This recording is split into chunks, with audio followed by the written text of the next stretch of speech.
Hi guys, good morning. This is Rajpal in front of you. आज हम +1 class के अंदर हैं और हमारा आज का टॉपिक है मेज़रमेंट।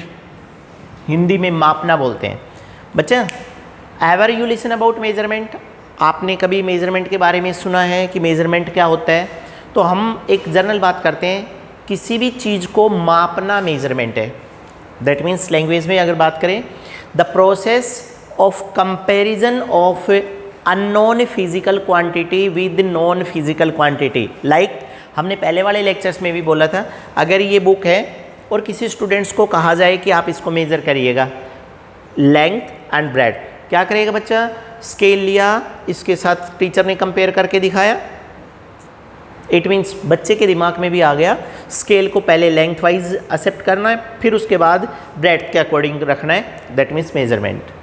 अब हमारे पास एक बात निकल करके आ गई, स्केल हमारे पास नॉन है क्योंकि स्केल पे लिखा हुआ है मेज़रमेंट। बुक का मेज़रमेंट हम निकालना चाह रहे हैं तो बुक हमारे पास है अननोन। गाइस, हम भी यही डेफिनेशन बोल रहे हैं, comparison of known physical quantity with unknown physical quantity is known as measurement.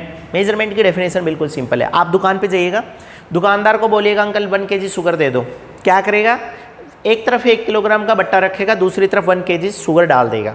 दुकानदार ने 1 किलोग्राम वेट के अकॉर्डिंग शुगर को कंपेयर किया है।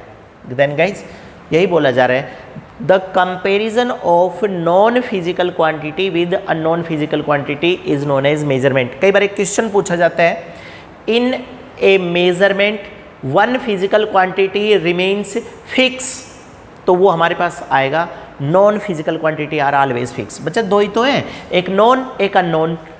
एक कभी कभी 1 मार्क्स का क्वेश्चन और भी प्लेस करते हैं, in case of measurement the name of fix physical quantity, तो जवाब आएगा जो फिक्स फिजिकल क्वांटिटी है that is the known physical quantity. Known physical quantity, specific physical quantity एक ही बात है। That means the comparison of known physical quantity with unknown physical quantity is known as measurement. उसके बाद measurement, ये कोई बंदे हैं, साइंटिस्ट हैं, लॉर्ड केल्विन, इन्होंने कहा कि मेज़रमेंट इनके अकॉर्डिंग देना है। अब एक बात आती है कि जब मेज़रमेंट दे दिया तो मेज़रमेंट लॉर्ड केल्विन के अकॉर्डिंग क्या दोनों सेम है? तो जवाब आएगा नहीं, दोनों के दोनों टोटली डिफरेंट है। ये डायरेक्ट स्पीच है, तो गाइज याद रखें, डायरेक्ट स्पीच में सिर्फ लॉर्ड केल्विन की लैंग्वेज के अकॉर्डिंग बात करेंगे। लॉर्ड केल्विन ने कहा, अगर कोई अननोन फिजिकल क्वांटिटी को नॉन फिजिकल क्वांटिटी के साथ कंपेयर कर रहा है और कंपेयर करने के बाद उसके बारे में कुछ भी बोलता है, दैट मीन्स ये इतने सेंटीमीटर लेंथ है, इतने किलोग्राम मास है, एट्सेट्रा एट्सेट्रा, इट मीन्स उस बंदे को उस मेज़रमेंट की नॉलेज है।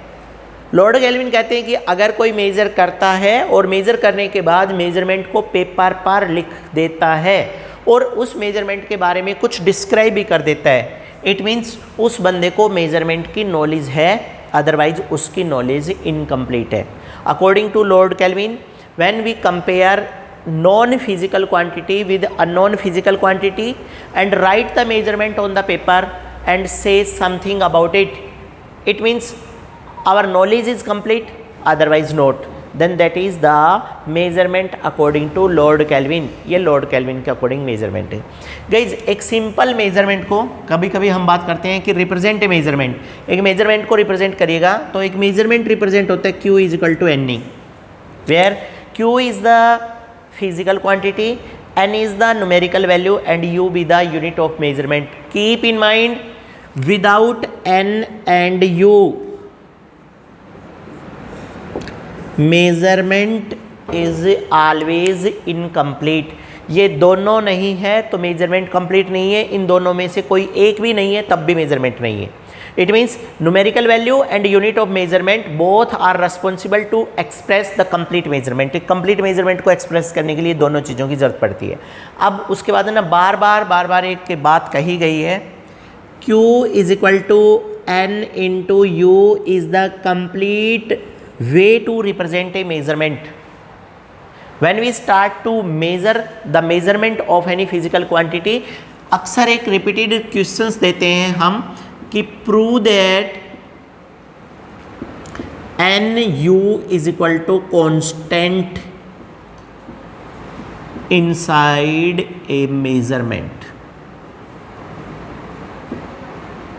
That means गाइज मेरे पास कुछ 2-3 बेसिक एग्जांपल हैं, वो सुनेंगे तो आपको पता चल जाएगा।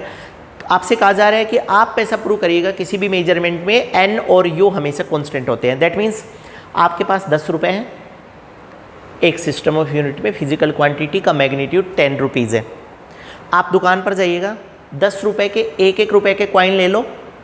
अब आपके हाथ में 10 कॉइन्स है, दूसरी तरफ 10 रुपीज़ का नोट है। अब आप मुझे ये बता दीजिएगा 10 कॉइन्स का मैग्नीट्यूड ज़्यादा है या 10 रुपीज़ के नोट का? तो जवाब आएगा सर दोनों बराबर है। तो गाइस अगर दोनों बराबर हैं तो इट मीन्स सिस्टम बदलने के साथ फिजिकल क्वांटिटी का मेजरमेंट नहीं बदलता। यही आपको प्रूव करना है। आइएगा देखिए guys, Q is equal to N1U1 system first के अंदर बोला गया है। सिस्टम फर्स्ट में फिजिकल क्वांटिटी का मेजरमेंट N1U1 है, where N1 is the numerical value of the physical quantity in system 1, U1 is the unit of measurement of the physical quantity in system first. System change करिएगा, सबसे अच्छी बात Q is equal to N2U2। अब की बार N2 be the numerical value in system second and U2 be the unit of measurement in system second. इन दोनों के दोनों टास्क के अंदर एक चीज़ कॉमन है, इन बोथ द केस हमने Q को चेंज नहीं किया। अब अभी मैंने आप लोगों को डेरिवेशन स्टार्ट करने से पहले बोला था कि Q चेंज क्यों नहीं होगा, क्योंकि बच्चा 10 रुपीज़ और 10 coins in both the case you have the currency. It means दोनों के दोनों वे में आपके पास बराबर है। इसलिए याद रखें, when system get be changed then physical quantity never get be change. System बदलते हैं, फिजिकल क्वांटिटी नहीं बदलती। कंपेयर कर दीजिएगा, सेकंड यूनिट को थर्ड से कंपेयर करो इक्वेशन को।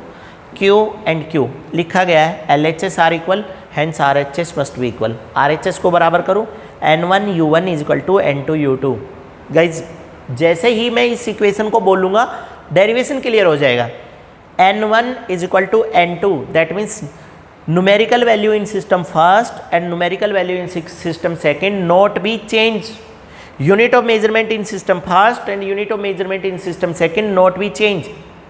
Hence conclusion, product of numerical value and unit of measurement in system first just equal to numerical value and unit of measurement in second. It means numerical value and unit of measurement not get be changed when physical quantity change from one system to another system.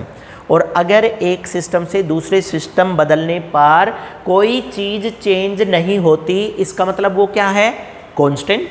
हमने भी यही कहा है N1 is equal to N2, U1 is equal to U2। ये दोनों बराबर है, दोनों बराबर है, इसका मतलब N और U क्या है? कांस्टेंट। गाइज यही प्रूव करना चाह रहे थे हम कि NU is equal to constant. 1 marks के लिए याद रखें, the numerical value and unit of measurement of any physical quantity during their measurement always remains constant.